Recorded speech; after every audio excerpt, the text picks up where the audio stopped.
Tulian ngetan ilinga kawitane.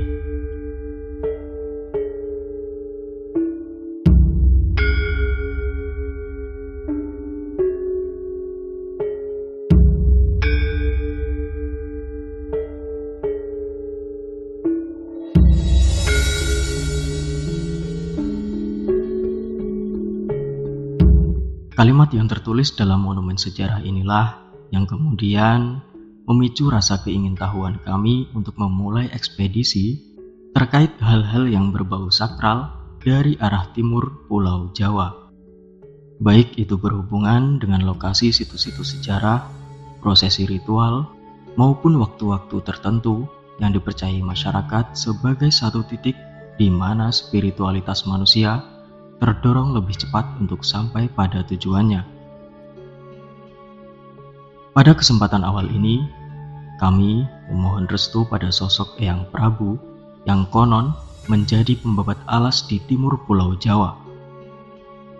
Dalam dua versi sejarah yang kami dapatkan, versi pertama mengatakan bahwa Eyang Prabu melebarkan sayap daerah kekuasaannya dan membangun benteng baru di sisi timur kerajaannya. Sedangkan versi kedua mengatakan bahwa Eyang Prabu mengalah dari adiknya yang ingin merebut tahta lalu pergi dari kerajaannya untuk bertapa. Akan tetapi dalam pertapaannya itu, Eyang Prabu justru mendapat wisik gaib untuk mendirikan kerajaan barunya. Kemudian beliau dihampiri oleh sesosok macan putih yang mengantarnya ke sebuah hutan, tempat Eyang Prabu harus mendirikan kerajaannya. Di saat pembangunan benteng-benteng keraton dilakukan, banyak warga setempat yang sering menyaksikan dengan mata kepala mereka sendiri bahwa ada sesosok macan putih yang berkeliling mengitari benteng tersebut tanpa henti.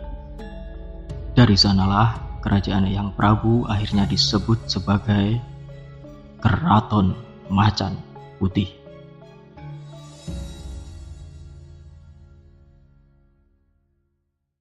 Sebelum menelisik lebih jauh, perlu kita ketahui bahwasanya sosok Prabu yang bergelar Tawang Alun ada dua orang, yaitu Prabu Tawang Alun Nyokro atau Prabu Tawang Alun I yang memiliki nama asli Menak Seruyu atau Pangeran Singosari. Prabu Tawang Alun I ini merupakan raja ketujuh kerajaan Blambangan saat kerajaan tersebut beribu kota di Kuto Dawung. Saat ini daerah Kuto Dawung lebih dikenal dengan sebutan Kedawung. Lokasinya berada di Desa Paleran, Kecamatan Umbulsari, Kabupaten Jember. Mungkin dari situlah kemudian ada beberapa catatan baru yang juga menyebut beliau dengan sebutan Pangeran Kedawung I. Sementara sosok Prabu yang juga bergelar Tawang Alun tak lain adalah putra mahkota dari Prabu Tawang Alun I sendiri. Nama aslinya adalah Mas Raka Sanepa atau Raden Mas Kembar. Dan setelah dinobatkan sebagai Raja ke-8 Kerajaan Blambangan, beliau kemudian disebut sebagai Prabu Tawang Alun II. Prabu Tawang Alun II inilah yang erat kaitannya dengan lokasi bersejarah yang kami kunjungi kali ini.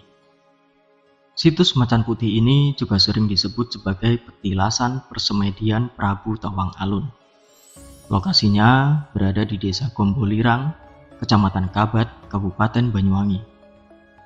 Menurut keterangan juru kunci, situs ini merupakan titik tengah area Keraton Macan Putih atau tempat berhentinya Macan Putih saat mengantar Prabu Tawang Alun ke lokasi diharuskannya mendirikan kerajaan. Ampun di mandeke Harimau Putih niku tengeriku dikangkan mendirikan kerajaan. Nggih tengerikilah tempate mandeke Macan Putih niku wau tengeriki dados Yang Prabu mendirikan kerajaan tengeriki. Macan Putih berhentinya di sini. Nyocokkan kebenaran tersebut dia di sini hanya semedi. Dulu mau mendirikan kerajaan langsung jadi. Semedi dulu, tak petunjuk sama Sang Pencipta. Situs Macan Putih ini mulanya ditemukan oleh Mayor Mustareh pada tahun 1955. Kala itu, Mayor Mustareh yang sedang memimpin perlawanan terhadap penjajah kolonial didesak mundur oleh meriam musuh. Saat dirinya nyaris tidak selamat, tiba-tiba beliau didatangi oleh orang tak dikenal yang sakti mandraguna. Puluhan meriam musuh yang mengarah padanya ditahan oleh sosok tersebut dengan berbagai ajian. Setelah serangan meriam penjajah berhenti, Mayor Mustareh mencoba berkenalan dengan sosok yang melindunginya itu. Namun, sosok itu tidak menyebutkan nama. Ia hanya menunjukkan asalnya, yaitu sebuah lokasi di tengah hutan yang berciri-ciri terdapat pohon melinjo tua lalu menghilang tanpa jejak. Dalam perjalanan pulang, Mayor Mustareh pun mencoba mencari lokasi tersebut, sampai akhirnya situs ini pun ditemukan. Saat ditemukan, kondisi situs ini hanya berupa tumpukan batu bata kuno yang mengitari titik persemedian.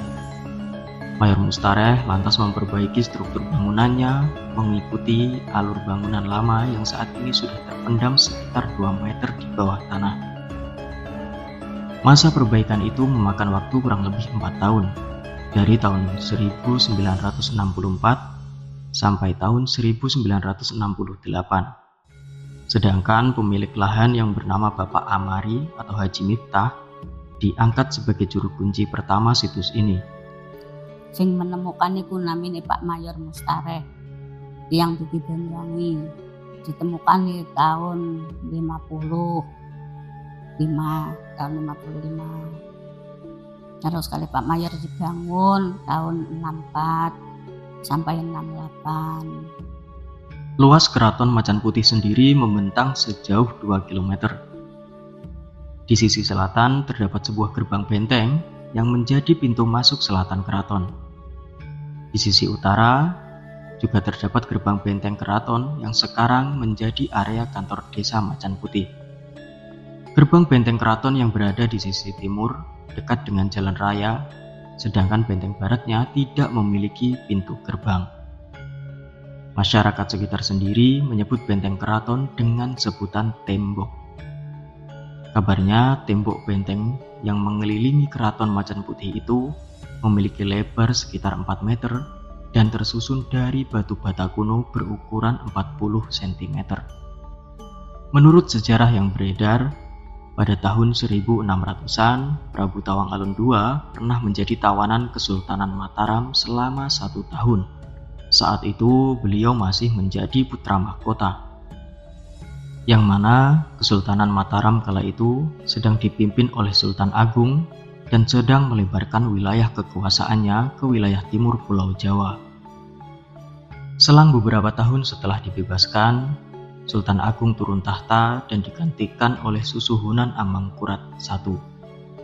Saat Kesultanan Mataram dikuasai oleh Susuhunan Amangkurat I itulah Prabu Tawang Alun II akhirnya naik tahta menjadi raja ke-8 Kerajaan Blambangan. Karena Kerajaan Blambangan selalu berhasil menahan gempuran invasi Mataram, dan Prabu Tawang Alun diketahui sama-sama mengecam penjajah kolonial, invasi Mataram akhirnya berhenti dan Kerajaan Blambangan pun diakui Mataram sebagai sekutu. Menurut versi pertama, Prabu Tawang Alun II pernah bersitegang dengan adiknya yang bernama Mas Wilabrata. Konon, Mas Wilabrata memiliki watak adigung adiguno dan gila kekuasaan. Hal itu kemudian dimanfaatkan oleh penjajah kolonial untuk menghasut Mas Wilabrata agar mau mengkudeta kakaknya. Akan tetapi, Prabu Tawang Alun II yang tidak ingin bertengkar dengan saudaranya sendiri memilih menyerahkan tahtanya secara sukarela. Prabu Tawang Alun II kemudian bertapa di kaki Gunung Bayu atau yang sekarang dikenal sebagai Gunung Raung. Pertapaan beliau itu kini dikenal dengan sebutan Rawa Bayu. Wilabrata itu karena dipanas-panasi oleh janda dari Sumba supaya memerangi kakaknya, hanya berebut kekuasaan. Sedangkan yang Prabu Tawang Alun seorang bertapa, dia pilih mengalah. Jadi tahta kerajaannya yang dibangun serahkan sama adiknya. Dia milih bertapa di Rawa Bayu. Di sanalah Prabu Tawang Alun II memperoleh wangsit untuk mendirikan kerajaan baru, di mana Prabu Tawang Alun II disuruh menunggangi seekor macan putih sampai macan putih itu berhenti. Di tempat berhentinya Macan Putih itulah Prabu Tawang Alun diharuskan untuk mendirikan kerajaan barunya. Pada masa itu, Macan Putih tersebut mengantar Prabu Tawang Alun II ke sebuah hutan yang bernama Alas Sudimara. Prabu Tawang Alun kemudian membabat Alas Sudimara dan membangun benteng keratonnya seluas 2 km persegi dan memiliki 3 pintu gerbang. Saat pembangunan benteng keraton, banyak warga setempat maupun pengelana yang melintas melihat Macan Putih keliling benteng setiap hari. Sehingga kerajaan Prabu Tawang Alun II ini akhirnya disebut sebagai Keraton Macan Putih. Setelah tersiar kabar bahwa Prabu Tawang Alun II mendirikan kerajaan baru di sana, rakyat kerajaan Blambangan yang tidak puas dengan kepemimpinan Mas Wilabrata tiba-tiba berpindah ke Macan Putih menyusul raja mereka sebelumnya. Hal itu memicu kedengkian di hati Mas Wilabrata. Dengan bantuan penjajah kolonial, Mas Wilabrata pun memobilisasi pasukan untuk meluluh lantahkan kerajaan baru kakaknya itu. Namun, dalam pertempuran tersebut, Mas Wilabrata justru tewas di medan perang.